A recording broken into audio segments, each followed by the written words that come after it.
हम तो धन्यवाद देते हैं अपने यशस्वी भारत सरकार के मंत्री नितिन गडकरी जी को कि आज इस इलाके के लिए बहुत महत्वपूर्ण दिन है। इसी तरह के एक इलाके के पश्चिम चंपारण से आता हूं, चाहे उस इलाके की बात हो, चाहे आज जो हमारे अभिभावक नितिन गडकरी जी हैं और माननीय नितिन गडकरी जी एक प्रोग्रेसिव नेता हैं, मंत्री हैं और विकास के मामले में पार्टी नहीं देखते हैं। और हम तो कहेंगे, हम तो छोटे हैं, युवा हैं, हमें लालसा है काम करने की, हमें सीखने की भूख है और माननीय नितिन गडकरी जी से हमको सीखने को भी बहुत कुछ मिला है कि हमें पूर्ण विश्वास है कि जो मांग हम आपके सामने रखेंगे उसको आप जो है पूरा करने का काम कीजिएगा। आग्रह करते हैं कि रिमोट दबाकर आज ये 13 हाईवे में बिहार में बना रहा हूं जिसकी कीमत 1,10,000 करोड़ रुपए है। और आप चिंता मत करिए, मैं भले करोड़ों में बात करता हूं पर हिंदुस्तान का कोई भी पत्रकार मुझे ये सवाल पूछ नहीं सकता। मैं जो बोलूंगा वो करके दूंगा।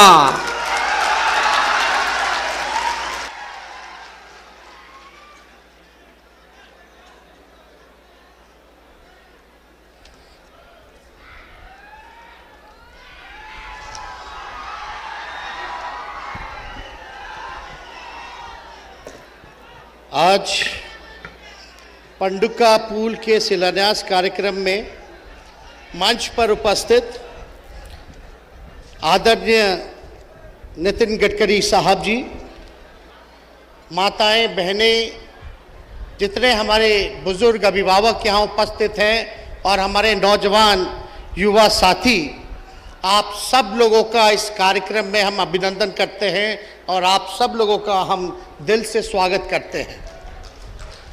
और आज का कार्यक्रम है जो लगभग 210 करोड़ की लागत से रोहतास जिला अंतर्गत सोन नदी पर पंडुका के पास पहुंच पथ सहित 2 लेन उच्च स्तरीय आरसीसी पुल का निर्माण कार्य का है, उसका शिलान्यास हो रहा है। और बिहार की धरती पर केंद्रीय मंत्री हमारे अभिभावक आदरणीय श्री नितिन गडकरी जी का सबसे पहले तहे दिल से हम उनका अभिनंदन करते हैं और स्वागत करते हैं। और बड़ी खुशी की बात है, रोहतास जिला के लोगों का, कैमूर के इलाकों का बहुत दिनों से ये मांग था कि यहाँ जल्द से जल्द जो है पुल का जो है निर्माण कराया जाए। और इस पुल के निर्माण में चाहे झारखंड हो, छत्तीसगढ़ हो, बिहार, उत्तर प्रदेश, इन सभी राज्यों को काफ़ी जो है सहयोग मिलेगा। और जो रास्ता जो है, जो काफ़ी लंबा समय लगता था जाने में, वो काफ़ी उसमें कमी आएगी।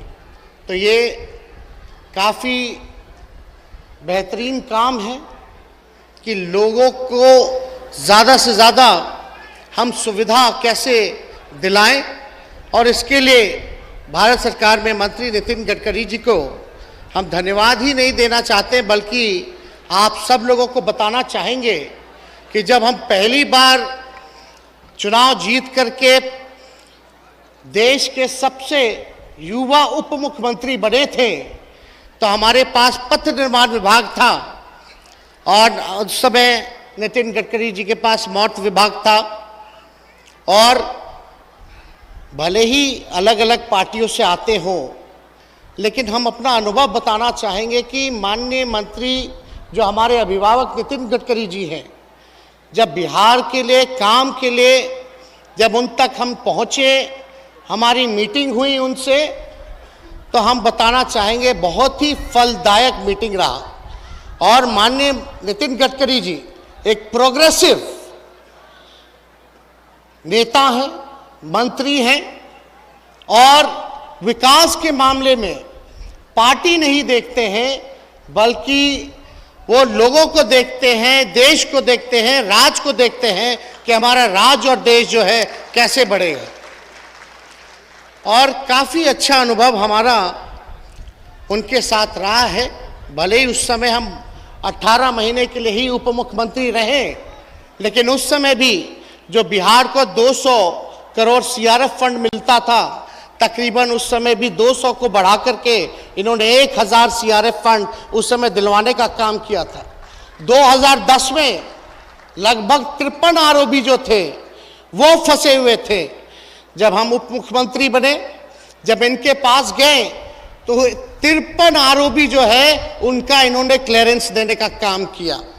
और यही नहीं, हर तरीके का, चाहे एसएच के कई 100 किलोमीटर 1000 किलोमीटर एनएच में कन्वर्ट कराना हो, उसमें भी इनका लगातार जो है सहयोग हम लोगों को मिलता ही रहा। और हम तो कहेंगे, हम तो छोटे हैं, युवा हैं, हमें लालसा है काम करने की, हमें सीखने की भूख है। और माननीय नितिन गडकरी जी से हमको सीखने को भी बहुत कुछ मिला है कि भैया भले ही आपकी विचारधारा कुछ हो, लेकिन जनता क्या चाहती है, चाहे बिहार की जनता हो, देश की जनता हो, वो चाहती है कि कोई भी सरकार आए, उस नेता जो है, चाहे कोई मंत्री हो, उसके प्रति वो काम करे, उसका राज को आगे बढ़ाए, उसके देश को आगे बढ़ाए। और यही अब हम लोगों को मिल करके जो है काम करना है। और जब तक नितिन गडकरी जी मंत्री हैं, अभी हम बता ही रहे थे इनको कि हमको कोई चिंता नहीं, हमें पूर्ण विश्वास है कि जो मांग हम आपके सामने रखेंगे उसको आप जो है पूरा करने का काम कीजिएगा और अंतिम अंजाम तक आप उसको पहुंचाने का काम कीजिएगा। हमें खुशी है कि माननीय मुख्यमंत्री नीतीश कुमार जी के नेतृत्व में जो नई सरकार बनी है, हम लोगों का पूरा कोशिश है कि बिहार जो है तरक्की के रास्ते पे चले, आगे बढ़े। जो हम लोगों का एजेंडा है, पढ़ाई हो, दवाई हो, कमाई हो, सिंचाई हो, सुनवाई हो, कार्रवाई हो, इस दिशा में हमारी सरकार आदरणीय नीतीश कुमार जी के नेतृत्व में काम कर रही है। और हम माननीय मुख्यमंत्री नीतीश कुमार जी को तहे दिल से धन्यवाद देना चाहेंगे कि उनके नेतृत्व में बिहार जो है इंफ्रास्ट्रक्चरल डेवलपमेंट में one of the leading state है। ये काफी बधाई के पात्र हैं। इंफ्रास्ट्रक्चर के मामले में हमारे राज्य अव्वल राज्यों में से है, इसलिए इसमें तेजी से हम लोग जो है काम कर रहे हैं। और हम तो चाहेंगे जिस प्रकार से माननीय नितिन गडकरी जी हैं, वैसे ही केंद्र सरकार में और मंत्री भी हो, ताकि और विभागों में काम ना रुके। इनके विभाग में तो नहीं रुकता, लेकिन हम चाहेंगे, इनसे सहयोग चाहेंगे कि रेलवे में जो हम लोगों ने बैठ करके 53 आरोपी जो क्लियर कराने का काम किया था, आज कई ना से कई आरोपी जो हैं वो फंसे हुए हैं। इसलिए रेलवे विभाग से भी हम इनके जरिए हम मांग करेंगे कि उन सारे आरोपी को जो है जल्द से जल्द क्लियर कराने का काम कीजिए। 50-50 रेशियो पे होता है, वो अलग विषय है, लेकिन माननीय नितिन गडकरी जी यहाँ उपस्थित हैं, हम उनसे कुछ मांग करना चाहेंगे कि पूर्वांचल एक्सप्रेस जो है वो गोरखपुर से बक्सर तक का एक्सटेंशन हो चुका है। हमारी मांग है और मुख्यमंत्री जी भी इच्छुक हैं कि बक्सर से भागलपुर तक कर दिया जाए, तो काफी जो है दिल्ली जाने में लोगों को कम समय मिलेगा और पूरे साउथ बिहार को जो है वो जोड़ने का काम करेगा। और हम चाहेंगे कि विश्व में सबसे बड़ा नदी पे अगर कोई पुल बन रहा है तो वो पटना से कच्ची दरगाह पुल बन रहा है, जो राघोपुर जो हमारा क्षेत्र है, लगभग 5000 करोड़ की लागत से वो विश्व का सबसे नदी पर बड़ा पुल बन रहा है। तो हम चाहेंगे कि कच्ची दरगाह से एम्स पटना तक एलिवेटेड सड़क निर्माण, एनएच का ये अंश है। काफी यातायात के दबाव के कारण जो इसमें काफी हमेशा जाम की स्थिति रहती है, जिससे एम्स जाने में लोगों को कठिनाई होती है। तो हमारी मांग ये भी रहेगी कि एलिवेटेड अगर सड़क वहाँ मिल जाए तो लगातार लोग जो हैं एम्स तक या आने में, लोगों को इलाज कराने में लोगों को जो है दिक्कत नहीं होगी। और साथ ही साथ हम मांग करेंगे कि एनएच विकास हेतु एडिशनल बैंक ऑफ सैंक्शन उपलब्धता कराना की मांग हम करते हैं। राज्य सरकार द्वारा मॉर्थ को लगभग 17,000 करोड़ रुपए का आरसीडी को हैंड ओवर किया गया है और एनएच के विकास हेतु कार्यों की सूची उपलब्ध कराई गई थी, जिसके अगेंस्ट में लगभग हम लोगों ने 10,500 करोड़ रुपए का एस्टिमेट भी तैयार कर समर्पित किया गया है, परंतु मॉर्थ द्वारा मात्र अभी तक 6,900 करोड़ रुपए का ही बैंक ऑफ सैंक्शन उपलब्धता कराया गया है। अंत में राज्य हेतु कम से कम 5,000 करोड़ का और एडिशनल बैंक ऑफ सैंक्शन उपलब्धता कराई जाएगी, तो इसमें हम लोगों को काफ़ी जो है सहयोग जो है मिलेगा। साथ ही साथ ये रोहतास जिले के अकबरपुर से कैमूर जिला के अघोड़ा तक 52 किलोमीटर तक रोड बनाने की जरूरत है, जो फंसा हुआ है। इसको जो है हम अपनी सरकार नीतीश जी के नेतृत्व में इसको हम लोग पूरा कराने का काम करेंगे। साथ ही ये पहाड़ों से होकर गुजोरी, जिसके आदिवासी लोगों का ये क्षेत्र है, मुख्य धारा में जोड़ने में जो है इसको जो है मदद मिलेगा। तो इसलिए ये जो 52 किलोमीटर का तक की जो सड़क है, इसको हम यहाँ के लोगों को आश्वासन दे के जाते हैं कि इसको जल्द से जल्द जो है हम लोग पूरा करने का काम करेंगे। और ज़्यादा कुछ ना कहते हुए, क्योंकि माननीय नितिन गडकरी जी का आगे भी बक्सर कार्यक्रम है और हम क्षमा चाहेंगे कि उस कार्यक्रम में हम उपस्थित नहीं हो सकते। हालांकि पहले से पूर्व से ही निर्धारित हमारा कार्यक्रम था, तो हमें बड़ी खुशी है माननीय नितिन गडकरी जी जो हैं बिहार की धरती पे आए हैं और हम लोग तो चाहेंगे कि भाई बार बार आए, जो अटका हुआ काम है वो पूरा हो जाए। और यही हम लोगों से उम्मीद करेंगे, अपेक्षा करेंगे केंद्र में बैठी जो सरकार है कि भाई जो पिछड़ा राज्य जैसे बिहार है या डेवलपिंग स्टेट जो और राज्य हैं, एक नज़र में नहीं देखना चाहिए, एक आधार नहीं होना चाहिए। इसलिए विशेष सहायता की हमको ज़रूरत है। और बिहार जो है लगभग देश की सबसे नंबर 3 पे आता है आबादी के अनुसार, तो यहाँ हम लोगों को और ज़्यादा ज़रूरत ध्यान देने की है, इंफ्रास्ट्रक्चर को बढ़ाने की ज़रूरत है पॉपुलेशन को देखते हुए। इसलिए हम विशेष सहायता की भी मांग करेंगे। हमारे बड़े भाई संजय जायसवाल जी ने हम लोगों को उम्मीद जगाई है कि जो भी मांग होगी उसको ये पूरा कराएंगे, ज़रूर कराएंगे। तो हमें तो बड़ी खुशी हुई है कि इन्होंने कहा है और हम चाहेंगे संजय जायसवाल जी को भी कि भाई आप लोग बिहार से इतने लोग जीत करके गए हैं और बिहार पिछड़ा राज्य है, कम से कम बिहार को जो माननीय मुख्यमंत्री जी की मांग है विशेष राज्य दर्जे की, कम से कम वो दिलवा दे। पटना को सेंट्रल यूनिवर्सिटी का दर्जा दिलवा दे तो बहुत ही लोगों के हित में काम होगा। और हालांकि नितिन गडकरी जी अपने डिपार्टमेंट में हमको कोई शक नहीं है, लेकिन हम तो चाहेंगे कि और भी मंत्री इनके जैसे होने चाहिए। जिस प्रकार से इनका प्रोग्रेसिव और पॉजिटिव नेचर है काम के प्रति, वैसे ही अगर सब लोगों का हो जाए तो क्या कहना, कहाँ बिहार जो है हम विश्वास के साथ कह सकते हैं अगर बिहार को विशेष राज्य का दर्जा मिलेगा, अगर एक ही आधार के तरीके से, एक ही नजर के तरीके से विकसित और पिछड़े राज्य को नहीं देखेंगे, तो हमारा बिहार भी उन राज्यों में से होगा जहां जिस राज्य से नितिन गडकरी जी आते हैं, महाराष्ट्र हो, पंजाब हो, दिल्ली हो। तो इसलिए ज्यादा कुछ ना कहते हुए, लेकिन हम लोगों ने आपको कहा था कि हम लोग अपने कमिटमेंट को पूरा करेंगे।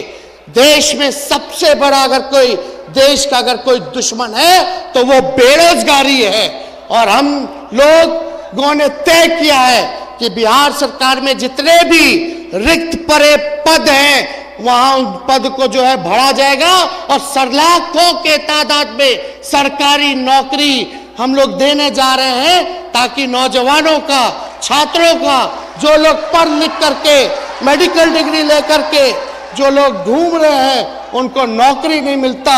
इसलिए जहां देश में नौकरी घटती जा रही है, हमारी सरकार लगातार हर दिन आप देखिएगा नियुक्ति पत्र का वितरण है। अभी यहाँ से लौटते जा करके सिंचाई विभाग में जो है नियुक्ति पत्र जो है हम लोगों को बांटना है।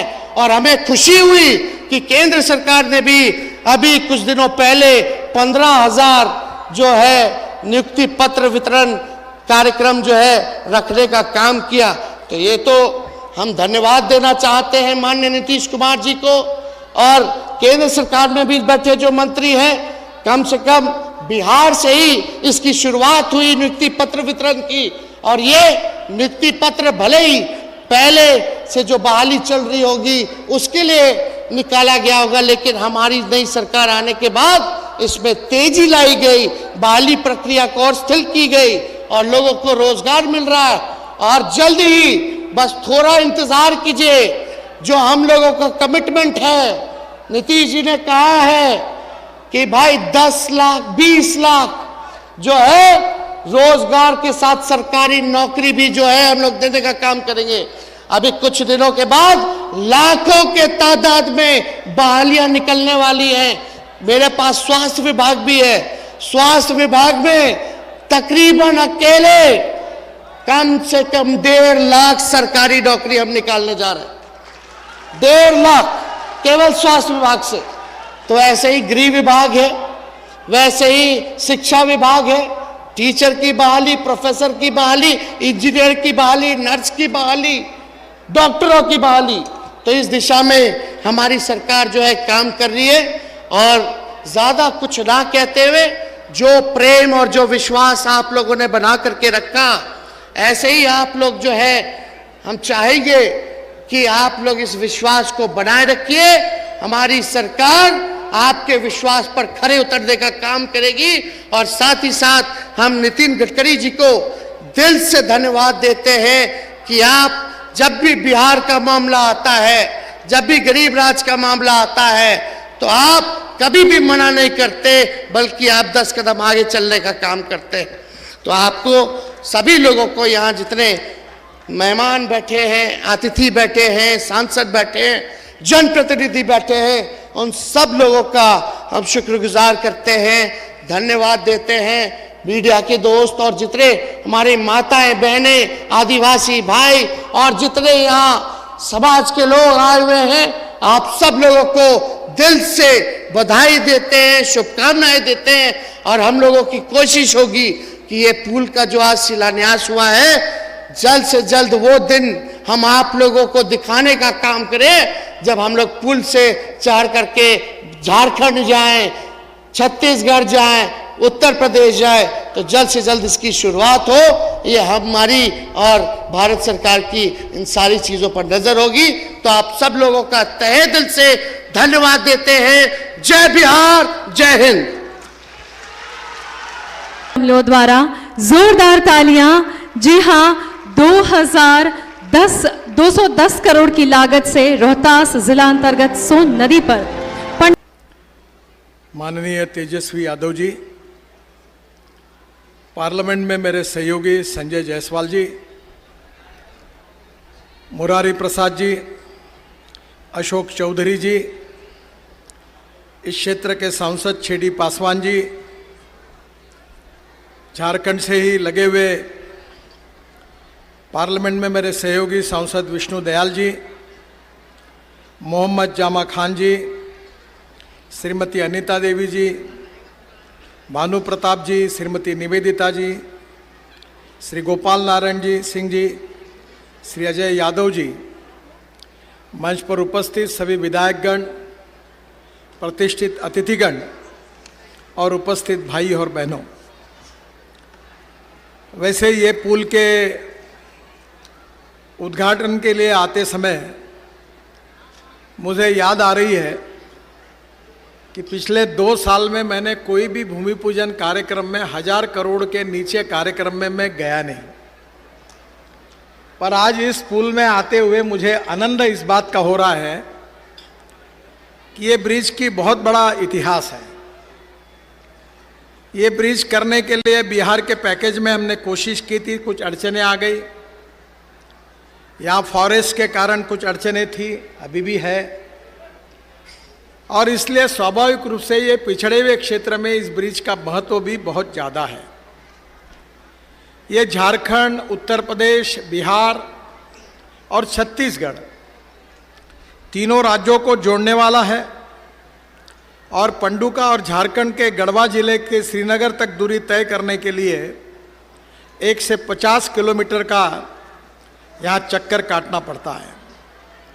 ये समस्या जो थी ये हल करने के लिए ये पुल अब मंजूर हो रहा है और वाहन वालों को पंडुका से भाया NH 119 होकर डेहरी पुल से गढ़वा झारखंड आना जाना पड़ता है, पर पंडुका से गढ़वा तक जाने के लिए 150 किलोमीटर की दूरी तय करनी पड़ती है और इस पुल के बनने से 4 घंटे का समय भी बचेगा और ईंधन भी बचेगा। मुझे और खुशी है कि विशेष रूप से बिहार का जो खोआ है वो इस बार काफ़ी ट्रांसपोर्ट में सुविधा होगी, जो झारखंड के बाजार तक भी जाएगा और इसके विकास का भी बहुत फायदा होगा। जो 3 ग्रीनफील्ड कॉरिडोर हम बना रहे, वो सासाराम से 2 ग्रीनफील्ड एक्सप्रेसवे तथा 1 इकोनॉमिक कॉरिडोर गुजर रहा है, जो रोहतास और सासाराम क्षेत्र के विकास को नई गति देगी। इस ब्रिज के निर्माण में विशेष रूप से मुझे इस बात की खुशी है कि छेदी पासवान जी को मैं विशेष रूप से धन्यवाद दूंगा कि उन्होंने एक दिन, वो मेरे यहाँ जब इस पुल का काम मंजूर नहीं हो रहा था, वो बोले मैं बैठ ही जाता हूँ, मैं उठता ही नहीं हूँ,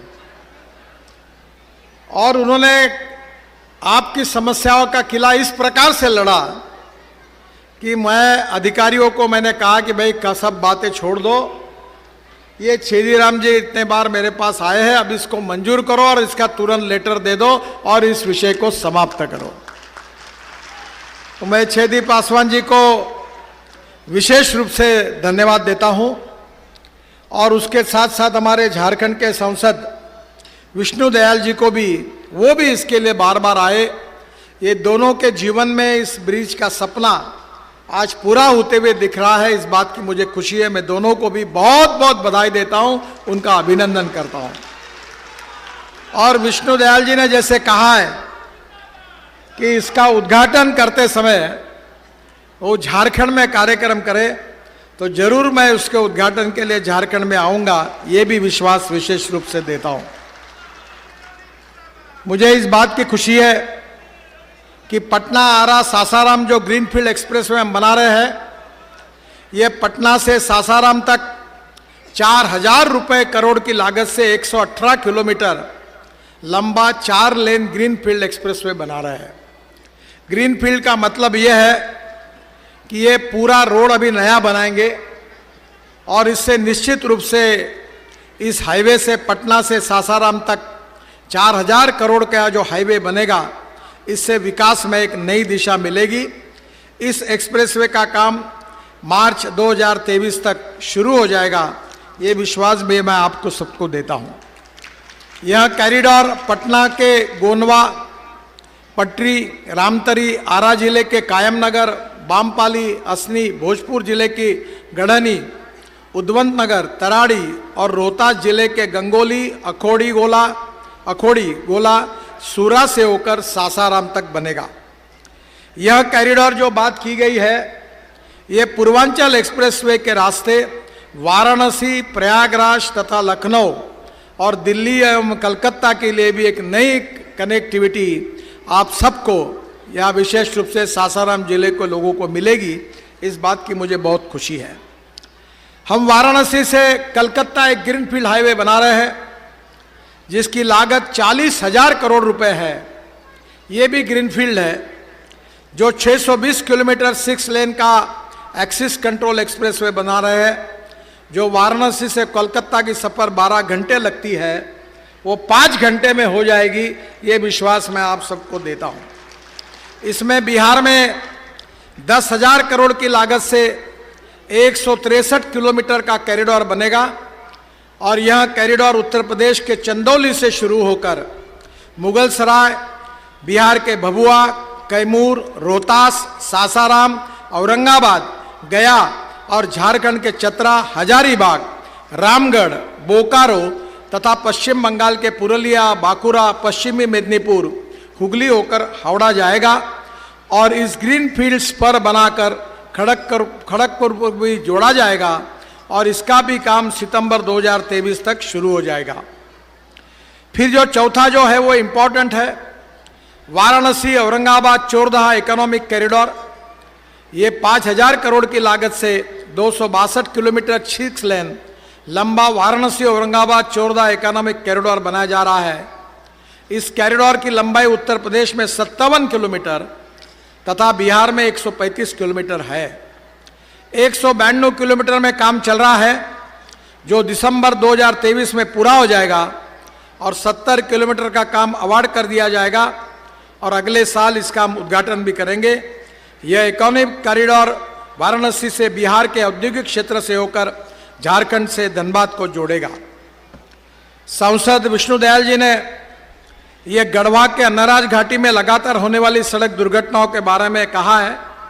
हमने सड़क दुर्घटना रोकने के लिए पहली प्राथमिकता दी है और जिसका उन्हें उल्लेख किया है वो वहाँ सांकेतिक रोड, साइनेज वगैरह लगा दिए गए हैं, क्षतिग्रस्त गाड़वल की मरम्मत भी करा दी गई है और स्थायी समाधान के लिए मैं उनसे अनुरोध करूंगा कि दुर्घटना वाले स्थान में सड़क चौड़ीकरण करने के लिए करीब 17 करोड़ का काम मई 2021 में अवार्ड हो गया है, पर आप झारखंड और बिहार में फॉरेस्ट वाले हमको काम ही नहीं करने देते। अब ये आपकी जिम्मेदारी है कि फॉरेस्ट क्लियरेंस नहीं मिलने के कारण ये काम शुरू नहीं हुआ है, आप जल्दी उसको करा दीजिए। वैसे मैं तेजस्वी जी से अनुरोध करूंगा कि ये ब्रिज तो बन गया है, इसको मैं 4 लेन के राष्ट्रीय महामार्ग से जोड़ना चाहता हूं और इसके बीच में फॉरेस्ट भी है, तो ये अलाइनमेंट हमारे दोनों सांसद और आप मिलकर मुझे बताइए, मैं इसको पूरे एनएच से जोड़ दूंगा और इसमें फॉरेस्ट विभाग की तरफ से जो क्लियरेंस स्टेट गवर्नमेंट का है उतना करने में आप सहयोग करिए ताकि यहाँ बहुत अच्छा विकास हो जाएगा। बिहार में 2024 समाप्त होने तक हम लोग 3 लाख करोड़ रुपए के काम पूरे करेंगे। 1,10,000 करोड़ रुपए की लागत से हम ग्रीन फील्ड यानी एकदम नए रोड बना रहे हैं। करीब 1 लाख करोड़ की लागत से 2800 किलोमीटर लंबे एनएच का डीपीआर बन रहा है और करीब 40,000 करोड़ की लागत से 1300 किलोमीटर का काम 22-23 में पूरे हो जाएंगे। ये बात जरूर है कि 30,000 करोड़ की लागत से 15 ब्रिजों का हम निर्माण कर रहे हैं। यहाँ की नदियाँ बहुत बड़ी बड़ी हैं और मुझे मालूम है कि इसके कारण आपको बहुत तकलीफ होती है और इसलिए ब्रिज पर खर्चा भी होता है तो भी हम करेंगे। करीब 9,000 करोड़ की लागत से हम 60 बाईपास निर्माण कर रहे हैं और निश्चित रूप से मैं आपको इसमें पूरी मदद करूंगा। जो 2002 से 2014 तक 687 करोड़ रुपए सीआरएफ में दिए गए हैं और 2014 से 2022 तक करीब 3200 करोड़ रुपए के काम मंजूर हुए हैं। मैं आज नई घोषणा कर रहा हूं और आपसे अनुरोध करता हूं कि मैं आपको फिर से एक बार 400 करोड़ रुपए के फ्लाईओवर, आरओबी नए से बनाने के लिए सीआरएफ में मंजूरी दे रहा हूं, जिसकी लिस्ट आप जल्दी भेज दीजिए। वर्तमान में जो कार्य चल रहे हैं उसका यूटिलिटी सर्टिफिकेट आने से हम लोग और योजना आपको निश्चित रूप से मंजूर करके देंगे और ये आरओबी की एक लिस्ट पहले आई है वो हमने मंजूर की है, आगे भी कोई होगा तो उसमें निश्चित रूप से आपको मदद करेंगे। मैं ये मानता हूँ कि रास्ते के विकास से जनता का विकास होता है। मैं अक्सर मेरे ऑफिस में मैंने American president John F Kennedy के इस वाक्य को लिख कर रखा है और मैं बार बार लोगों को उसको बताता हूँ। जॉन एफ कैनेडी जी ने कहा था कि American roads are not good because America is rich, but America is rich because American roads are good. America धनवान है, इसके कारण अमेरिका के रास्ते अच्छे नहीं हुए।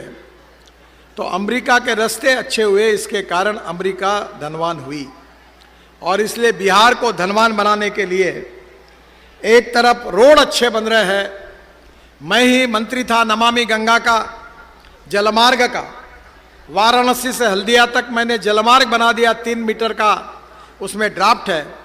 तो जलमार्ग भी है, रास्ते भी बन रहे हैं, और यहाँ के गांव और गरीब और मजदूर और किसान के लिए मैं ट्रांसपोर्ट मंत्री के नाते मैंने नई योजना भी एक लाई है, जिसका मैं जिक्र आपके सामने करने वाला हूँ।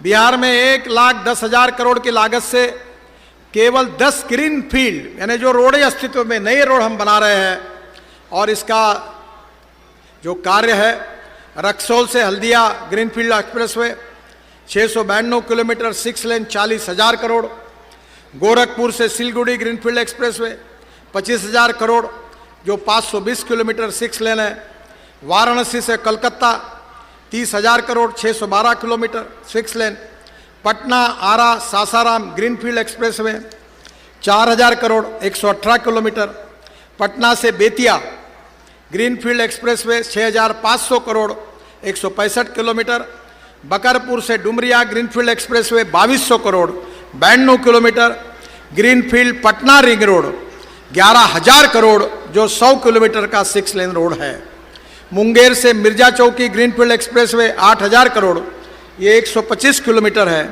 अमस से दरभंगा ग्रीनफील्ड एक्सप्रेसवे 8,000 करोड़ ये 198 किलोमीटर है, और पटना आरा बक्सर ग्रीनफील्ड एक्सप्रेसवे ये 9,000 करोड़ 181 किलोमीटर है, वाराणसी से औरंगाबाद चोरदहा इकोनॉमिक कॉरिडोर 5,000 करोड़ ये 262 किलोमीटर 6 लेन है, और बख्तियारपुर पटना से ओरमांझी रांची इकोनॉमिक कॉरिडोर 8,000 करोड़ ये 280 किलोमीटर है, और उमागांव से सहरसा ब्राउन फील्ड कॉरिडोर है 3,500 करोड़ 141 किलोमीटर।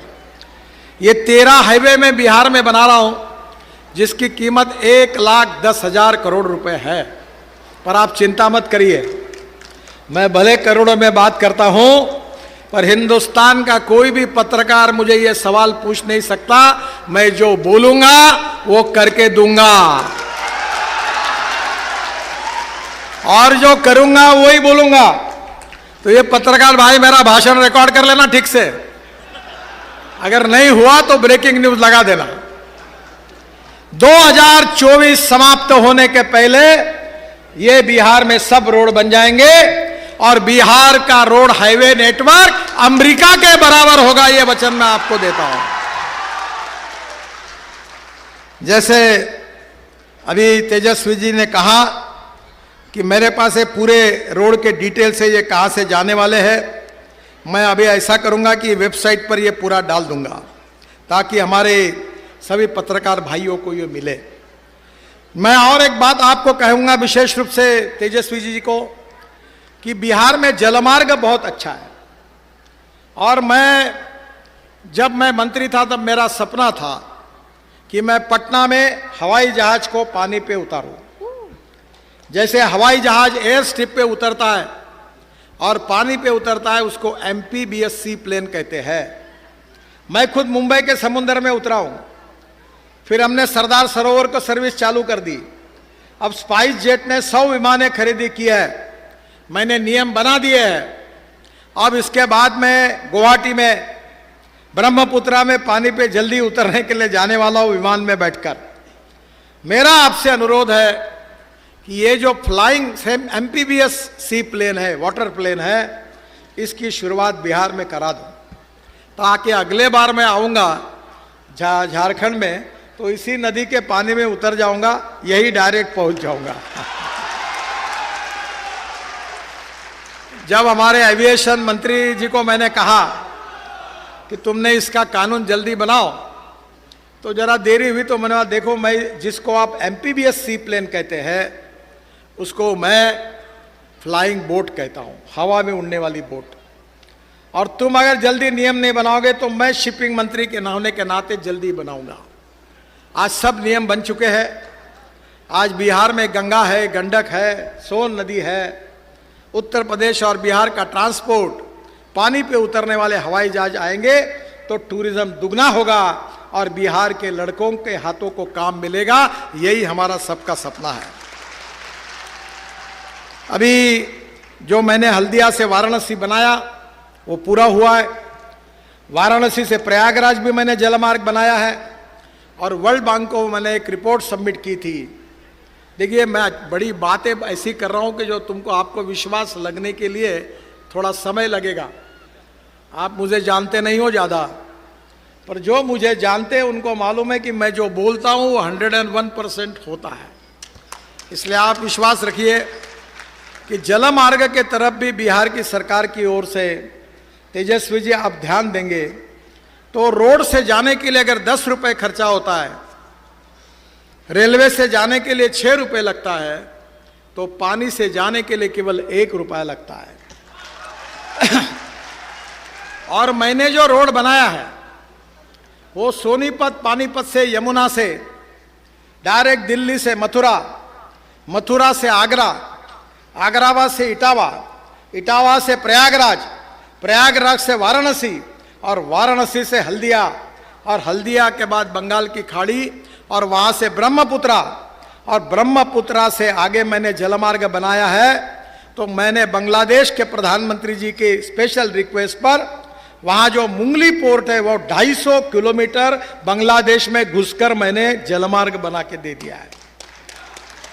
तो पूरा दिल्ली से सोनीपत से नॉर्थ ईस्ट के लिए नहीं, केवल कलकत्ता हल्दिया तक नहीं, तो south east Asia, Indonesia, Malaysia, China तक ये जलमार्ग जाएगा और इसमें काफ़ी तरक्की होगी। और बिहार, झारखंड, उत्तर प्रदेश, यहाँ के लोगों को नए रोजगार मिलेगा।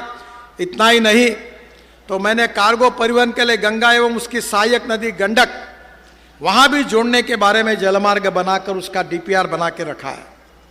मेरी आपसे रिक्वेस्ट है कि निश्चित रूप से इसके तरफ आप जरूर ध्यान दीजिए।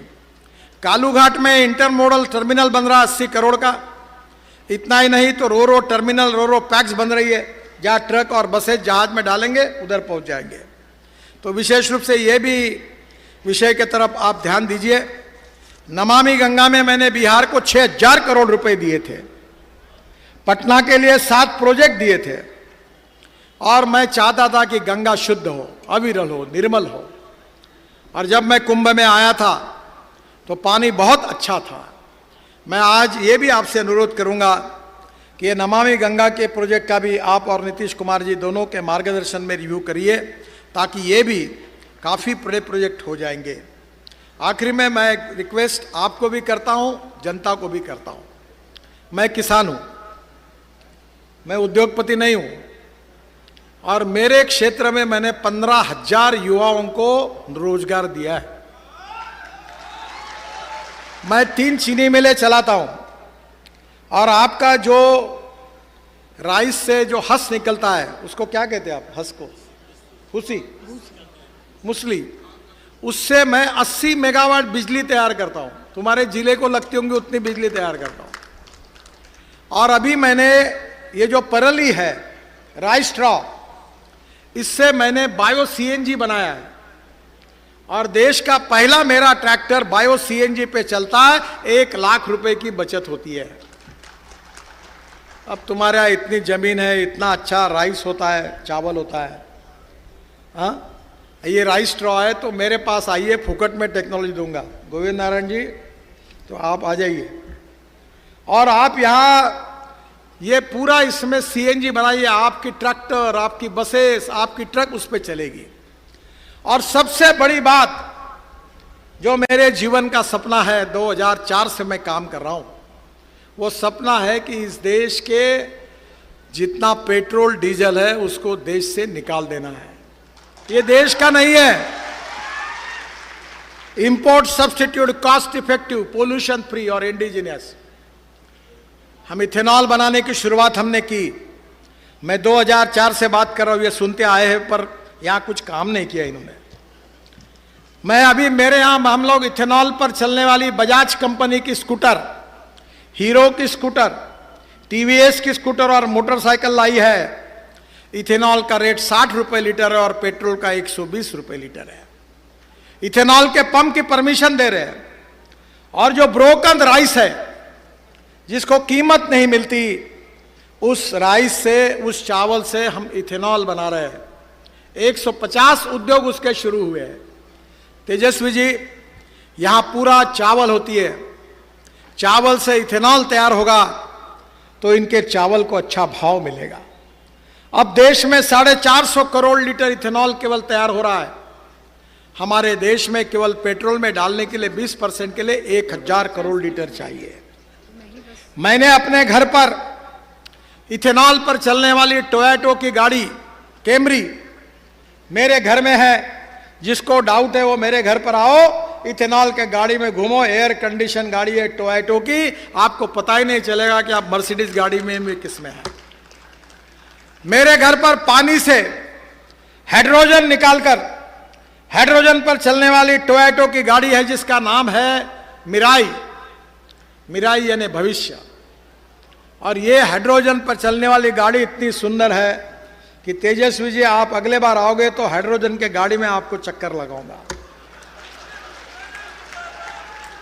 और ये मैं क्यों कह रहा हूं कि ये हाइड्रोजन आप तैयार कर सकते हैं, किसान तैयार कर सकते हैं, बिहार के किसान तैयार कर सकते हैं। ये इथेनॉल आप तैयार कर सकते हैं। 16 लाख करोड़ का इंपोर्ट हो रहा, आयात हो रहा है पेट्रोल डीजल की। अगर ये पैसा अगर किसानों के घर में जाएगा, इनके बेटों को रोजगार मिलेगा, तो हमारा किसान केवल अन्नदाता नहीं, ऊर्जादाता बनेगा। और जिसको चाहिए टेक्नोलॉजी, मेरे पास आ जाओ, सब सक्सेसफुल है। भारत सरकार ने स्वीकार किया है। अगर बिहार में आ जाएगा तो बिहार में लाखों करोड़ गांवों में जाएंगे और यहां के किसानों को सही कीमत मिलेगी। अब कौन से मक्के से इथेनॉल बनता है, और ये बिहार में बीच में काफी बड़े प्रमाण पर यह प्रयास हुआ कि पुरानी सरकार में भी कोशिश की। शहनवाज हुसैन मेरे पास बार बार आते थे, काफी प्रोजेक्ट मंजूर हुए हैं। मैं तेजस्वी जी से अनुरोध करूंगा कि यह विषय की तरफ आप ध्यान दीजिए। बिहार इस देश का समृद्ध, संपन्न और शक्तिशाली राज्य बनेगा, यह मेरा विश्वास है।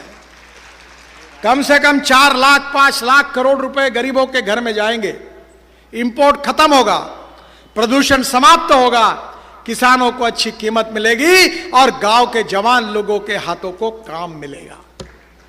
और हमारा किसान केवल अन्नदाता नहीं, ऊर्जादाता बनेगा। ये धान का कटोरा है, पर हमारे देश में चावल को कीमत नहीं। चावल सस्ता है, गेहूं सस्ता है, ब्रेड बिस्किट महंगे हैं, गन्ना सस्ता है, शुगर भी हालत खराब है। हमारे देश में टमाटर सस्ता है, सॉस महंगा है, संतरा सस्ता है, जूस महंगा है। मैं किसान हूं और मेरे यहां अभी 50,000 एकड़ गन्ना है। मैं भी एग्रो विजन का कार्यक्रम करता हूं। 5 लाख किसान आते हैं देश भर के, और मैंने अपने जीवन को किसानों के विकास के लिए अब समर्पित कर दिया है। इस देश में 65% आबादी गांवों में रहती है। गांवों में रहने के लिए अच्छे रोड बनने चाहिए, गांव में अच्छी स्कूल मिलनी चाहिए, गांव में अच्छे अस्पताल खुलने चाहिए, गांव के जवान लड़कों के हाथों को काम मिलना चाहिए, और जो गांव के लड़के मुंबई, दिल्ली, कलकत्ता, चेन्नई, पटना गए, वो फिर से वापस गांव की ओर लौटने चाहिए। यही हमारा सपना है। ये कठिन है पर असंभव नहीं है। मैं मुंबई का रहने वाला हूं। मैं 18 साल महाराष्ट्र के राजनीति में था। आप कभी मुंबई गए हो? वो समुंदर में जो ब्रिज देखा ना आपने, जो समुंदर में बना है, बहुत जहां फोटो लगता है, वो मैंने ही बनाया। वर्ली बांद्रा सीलिंग 55 फ्लाईओवर बनाए, और वही मैंने मुंबई पुणे एक्सप्रेस हाईवे देश का पहला बनाया था। और फिर अटल जी ने मुझे बुलाया था और मुझे कहा था कि इस देश में तुमने बहुत शहर में काम किया, आप गांव के लिए काम करो। तो इस देश के इतिहास में अटल बिहारी वाजपेयी पहले प्रधानमंत्री थे। उन्होंने गांव को जोड़ने वाली योजना बनाने के लिए मुझे आदेश दिया। आज जो सबसे लोकप्रिय योजना है, जो राज्य सरकार और भारत सरकार की चलती है, वो प्रधानमंत्री ग्राम सड़क योजना बनाने का सौभाग्य मुझे मिला। और 6.5 लाख गांवों में से आज 4 लाख गांवों को मजबूत रोड से जोड़ने का काम हुआ है। बहनों और भाइयों, गांव गरीब मजदूर का, किसान का कल्याण होना चाहिए। ये देश से गरीबी, भूखमरी, बेरोजगारी दूर होनी चाहिए। गरीब गरीब होता है, गरीब को जात, पंथ, धर्म और भाषा नहीं होती। और इसलिए मैं विकास के कामों में राजनीति नहीं करता। सरकार किसी का भी हो, कोई भी एमएलए हो, कोई भी एमपी हो, देश हमारा है और इस देश का हर नागरिक हमारा है, चाहे कोई भी पार्टी में हो, किसी को भी वोट दो। मैं विश्वास दिलाऊंगा कि हम सबका साथ, सबका विश्वास और सबका प्रयास। तो मैं तेजस्वी जी से अनुरोध करूंगा कि सब आपके प्रॉब्लम लेकर, एजेंडा लेकर दिल्ली आओ। आप जो जो काम बोलोगे वो पूरे मंजूर करके दूंगा। आरओबी हो, आरयूबी हो, और बिहार को चमकाओ। बिहार को हिंदुस्तान के प्रगतिशील, समृद्ध, संपन्न राज्य में पहले 5 राज्यों में लेकर जाओ। इसके लिए पूरी ताकत के साथ मैं तो मदद करूंगा ही, पर मोदी जी के नेतृत्व में हमारी सरकार आपकी पूरी मदद करने की कोशिश करेगी। इसी विश्वास के साथ फिर से एक बार छेदी पासवान जी को, रामदयाल जी को, सबको बहुत बहुत बधाई देते हुए यहाँ की जनता को, उत्तर प्रदेश की जनता, झारखंड की जनता, छत्तीसगढ़ की जनता और उसके साथ साथ बिहार की जनता जो मेरे सामने बैठी है, उनको इस ब्रिज के लिए बहुत बहुत बधाई, आपका अभिनंदन, धन्यवाद और नमस्कार।